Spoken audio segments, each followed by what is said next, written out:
Welcome back again, everybody. Today we're going to do a little retro review. This is of the OnePlus One, and I figured this is a good time as any to do something like this because the OnePlus Two is scheduled to come out soon. They're going to have the virtual debut on the 27th of this month. So, anyhow, I've had this OnePlus One for almost a year. It'll be a year come September, and I have enjoyed it. It's been perfect for me. I was a little hesitant at first to get it. But when my old phone went out, I figured what the heck, and I jumped in and been pleasantly surprised. As you can see, it responds to everything very quickly. Have no problems with it. Right now, I have it on guest mode, so it's a little bit different than if it was on my profile. I don't care for the stock down here. I would go to settings and buttons and enable that, and now we got it like that. Much better and easier to see, as you can tell. But I mean, it responds very quickly. Pictures, fine with it. Uh, Videos, I do most of my videos actually on this phone. Uh, Call reception, text, all that, perfect. I'm on Straight Talk under the phone. This is an unlocked phone. I can take it anywhere besides Verizon or Sprint, I believe. So after a year of using it, no bugs. I didn't have the yellow tint as they say some people had. I haven't had any issues with it. Battery exceptional up until the new Lollipop update. That is, once Lollipop hit, the battery definitely needed charging more often. But the OnePlus Two they'll be coming out with, it looks like the screen's going to be a tad bit smaller. This one was 5.5 inches. I believe the new one is going to be 5.3. I think they're saying. The processor is going to be juiced up a little more. They're going to go from the Snapdragon 801, which was in this one, up to the Snapdragon 810. Going to have a little bit more RAM in the newer OnePlus 2. They're going to have 4 gigs. Moving up with an extra gig like that should make it a monster of a machine. That, along with the processor. They're also talking about a better camera, which, if that's done, that's incredible.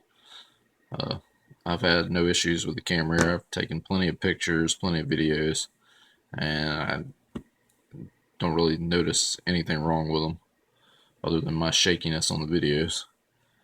Uh, I'm talking about maybe a all metal chassis, which I would love because these things, from what I understand, you drop them without having the proper protection on them, and the screen's toast. I've got my tempered glass on here, and then a soft case here to hold it in, which I've dropped it a couple of times with this on concrete in my driveway, and it has held up, thankfully.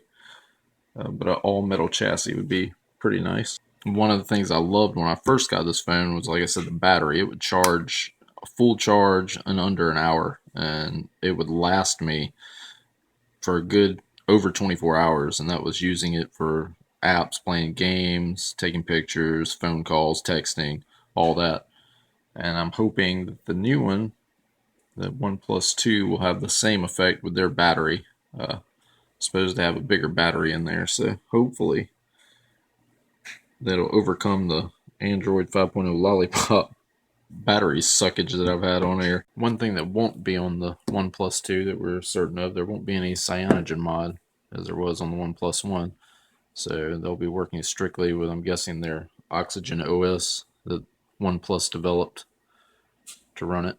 And we'll see how that does in comparison. I've liked having cyanogen mod on here, giving me various options to play around with. It sounds like they'll be doing their invite system again in order to get this phone. I don't believe I'll be getting the OnePlus 2.